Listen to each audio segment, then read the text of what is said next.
నమస్తే. ఈరోజు మన స్టూడియోలో ప్రముఖ ఆధ్యాత్మికవేత్త, జ్యోతిష్య పండితులు బ్రహ్మశ్రీ శ్రీనివాసుల అనంతరామ శర్మ గారు ఉన్నారు. గురుగారితో మాట్లాడదాం. గురుగారు నమస్కారం. నమస్కారం నరసింహ.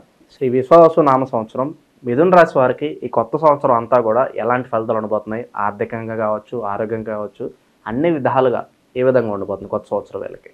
అందరికీ ఉగాది శుభాకాంక్షలు. ఈ రాశి వారికి మనకి ఆదాయం 14, ఖర్చు 2 కనపడుతూ ఉంది.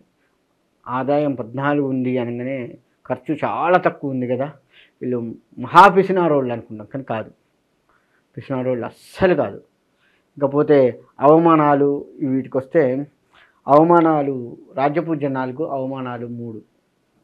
రాజ్యపూజ్యం 4, అవమానాలు 3 ఇక వీళ్ళకి ఉంది. అయితే ఇక్కడ మరి పిసినారితనం కాదు, ఎంతవరకు ఖర్చు పెట్టాలో అంతవరకే ఖర్చు పెట్టాలి. క్యాలిక్యులేటెడ్ బాగా. ఖచ్చితంగా మీరు అన్నట్టు ఇప్పుడు ఉదాహరణకి అది ఆరోగ్య పరిస్థితి కావచ్చు, ఇంకేదైనా సినిమాకి వెళ్ళేది కావచ్చు, హోటల్కి వెళ్ళేది, ఏదైనా సరే, చిన్నదైనా పెద్దదైనా సరే, ఏ డాక్టర్ దగ్గరికి పోతే కరెక్ట్ మెడిసిన్ వస్తుంది ఆలోచిస్తారు, కరెక్ట్గా అక్కడికే వెళ్తారు. 10 డాక్టర్లను సంప్రదించి 10 రకాల ఖర్చు పెట్టి ఇటువంటి మెంటాలిటీ కాదు వీళ్ళది.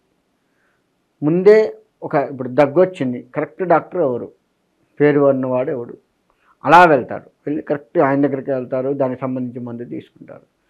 అన్నీ పోయి అన్ని టెస్టులు చేయిద్దాం, ఏం కాదులే, ఎందుకైనా మంచిది, ఈ టైపు ఆలోచించారు వీళ్ళు. అందుకే వీళ్ళకు ఆదాయం నిలబడుతుంది. సినిమాకి వెళ్ళాలన్నా సరే, ఇప్పుడు ఆ సినిమా వెళ్తే ఏమొస్తుంది, ఎందుకంటే మంచి సినిమా ఇంకో 2 రోజుల్లో విడుదలవుతుంది, దానికి వెళ్తే ఇంకా బెస్ట్ అని దీన్ని ఆపుతారు. ఇలా ప్రతిదీ కూడా క్యాలిక్యులేట్ చేసుకుంటూ ఎవరికి ఎంత ఖర్చు పెట్టాలి, ఇంట్లో ఎంతవరకు చూసుకోవాలి, బయట కూడా వ్యాపారం చేస్తున్నారు, పెట్టుబడి పెట్టాల్సి వస్తుంది, దానికి ఎంత మేర పెట్టుబడి పెడితే బాగుంటుంది, లాస్ కాకుండా మనం బయటపడతాము, మనకు వచ్చినట్టు వస్తుందా, లాభం రాకపోయినా పర్వాలేదు, పెట్టుబడి వస్తుందా రాదా, 1కి 4 సార్లు క్యాలిక్యులేట్ చేసి పెట్టుబడి పెడతారు. చిన్న వ్యాపారం కానీ పెద్ద వ్యాపారం కానీ ఆ విధమైన మెంటాలిటీ కాబట్టి వీళ్ళకి డబ్బు నిలబడుతుంది. ఖర్చు అంటారా, ఇప్పుడు మనం చెప్పుకున్నాము, ఈ విధమైనటువంటి ఖర్చులు సాధారణంగా ఎవరికైనా ఉంటాయి, వీళ్ళకు కూడా అదే విధంగా ఉంటుంది. కానీ ఎక్కువ ఖర్చు కాకుండా ఈ విధంగా క్యాలిక్యులేట్ చేయడం వల్ల మంచిగా నిలబడుతూ ఉంటుంది. ఇకపోతే రాజ్యపూజ్యం కూడా ఎక్కువ ఉంది, పేరు ప్రతిష్టలు బాగానే ఉంటాయి, పర్వాలేదు. దాన్ని నిలుపుకోవడం కొంత ఇబ్బంది పడుతూ పేరు తెచ్చుకోవడం ఈజీగా తెచ్చుకుంటారు, కానీ దాన్ని నిలుపుకోవడం కొంచెం వీళ్ళకి కష్టం అవుతుంటుంది. అదొక్కటి వీళ్ళకు మైనస్ పాయింట్ కనబడుతుంది. అంటే నిలుపుకోవటం దగ్గర విషయానికి వస్తే వీళ్ళకి ఎట్లా ఉంటుందయ్యా అంటే, 1కి 4 సార్లు క్యాలిక్యులేట్ చేసేసరికి వీడంతా వేస్ట్, లెక్కలేస్తూ ప్రతిదానికే లెక్కలేస్తుంటారు వీళ్ళు అనేది వీళ్ళకు బాగా వస్తుంది. వీరు వివరించి చెప్పిన అవతలోడు కొంతమందికి అర్థం కావచ్చు, కొంతమందికి అర్థం కానివాడు ప్రచారం ఎక్కువ చేస్తుంటాడు. అర్థమైన వాడు కామ్గున్నా అర్థం కాని వాళ్ళు ప్రచారం ఎక్కువ చేస్తారు. ఆ విధమైనటువంటి చిక్కుల్లో వీళ్ళు పడుతూ ఉంటారు. వీళ్ళ మనస్థిమితం కూడా చాలా బాగుంటుంది. ఇంకా చెప్పాలి అంటే వీళ్ళ మనస్సు వీళ్ళు చెప్పింది వింటుంది. అందరికీ అది ఉండదు. ఈ సంవత్సరంలో వీళ్ళకి ఆ యోగం ఉంది, ఆలోచించే శక్తి వీళ్ళకి ఎక్కువగా ఉంది, దాన్ని కరెక్ట్ డిసిషన్ తీసుకునే శక్తి ఎక్కువగా ఉంది. అదే పెద్దవాళ్ళకు కూడా, పిల్లలకి ఇచ్చే సలహా కూడా 1కి 4 సార్లు ఆలోచించి, అరే నాన్న నీకు ఇదేదో ఇబ్బంది అయ్యేటట్టుంది చూడండి అని పిల్లగాళ్ళకి సలహా ఇవ్వటము. వాళ్ళ పిల్లల అదృష్టం ఏంటంటే ఈ రాశి కాని వారు కూడా వాళ్ళు చెప్పినందుకు వీళ్ళు పాటించటము, ఈ విధంగా జరుగుతూ ఉంటుంది. కాబట్టి ఈ రాశి వాళ్ళు ఒక రకంగా అన్ని రకాలుగా వీళ్ళు ఒక రకంగా ముందడుగు వేస్తారు అని చెప్పుకోవచ్చు. విద్యార్థులు కూడా జ్ఞాపక శక్తి బాగుంటుంది. టెన్షన్స్ మధ్యలో పడినప్పటికీ ఖచ్చితంగా మంచి చదువుకొని మంచి రంగంలో అభివృద్ధిలోకి వెళ్ళాలి అన్న ఆలోచనతో ముందుకు వెళ్తూ ఉంటారు. వీళ్ళకి చిన్నప్పటి నుంచి పట్టుదల ఎక్కువగా ఉంటుంది. ఈ రాశి వారికి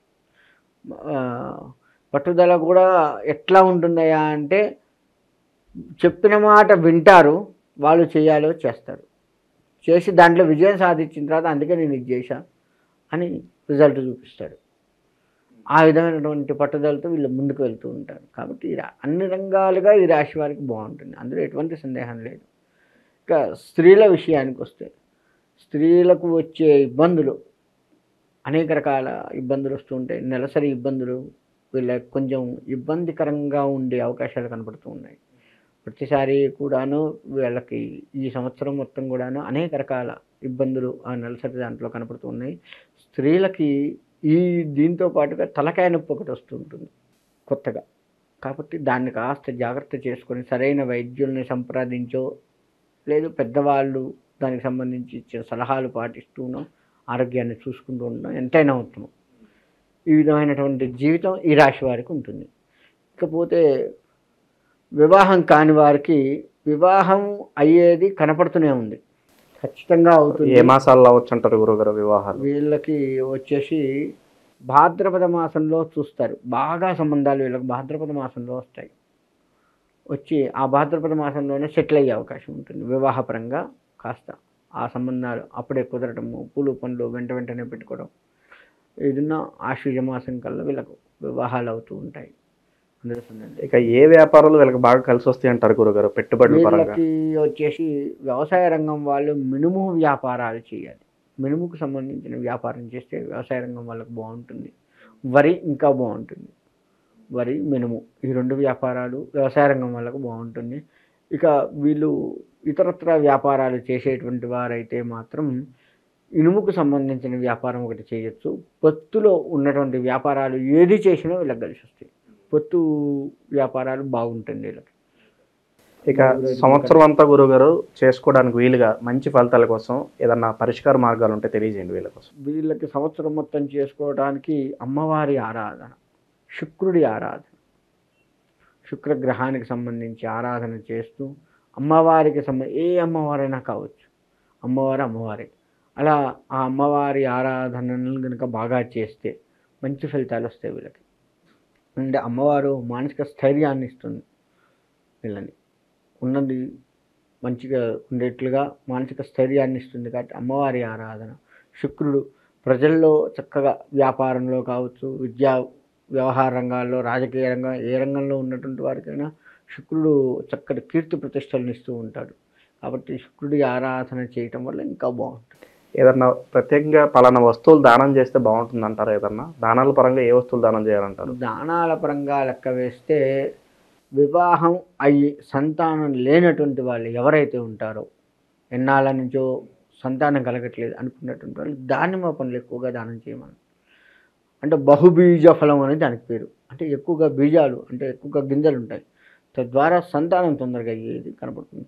అది బ్రాహ్మణులకు దానం చేయొచ్చు, లేదు ఏ బీద వాళ్ళకైనా సరే. మనకు అడుక్కునే వాళ్ళు వస్తారు కదా, గుడిలోకి వెళ్తే గుడి దగ్గర కనపడుతూ ఉంటారు. అటువంటి వాళ్ళకి దానిమ్మలో కూడా ఎర్ర రంగు ఉండేట్లుగా చూసుకొని, అందులో కూడా కొంత తెలుపు కనపడుతూ ఉంటాయి. దానిమ్మలో కాస్త పండు ఎర్రగా ఉండేట్లుగా చూసుకొని అలా దానిమ్మ పండ్లు ఎక్కువగా దానం చేస్తే సంతానానికి కొంత బాగుంటుంది. ఈ విధంగా చేసుకున్నట్లయితే సంతానం ఎప్పటి నుంచో లేదు అనుకున్న వాళ్ళకి ఈ సంవత్సరం ఈ విధంగా కనుక చేస్తే తప్పకుండా మంచి ఫలితాలు వస్తాయి. చాలా బాగా వివరించారు గురుగారు, ధన్యవాదాలు.